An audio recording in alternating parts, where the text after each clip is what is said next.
నామమే అమృతం, శ్రీరామ కీర్తనం సుకృతం.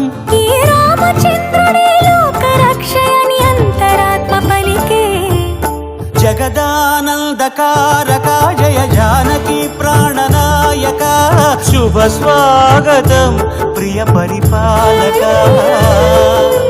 జగదానందకారక జయ జానకి ప్రాణనాయక, శుభ స్వాగతం ప్రియ పరిపాలక. మంగళకరమౌ నీరాక, ధర్మానికి వేదిక అవుగాక, మా జీవనమేక పావనమౌగాక.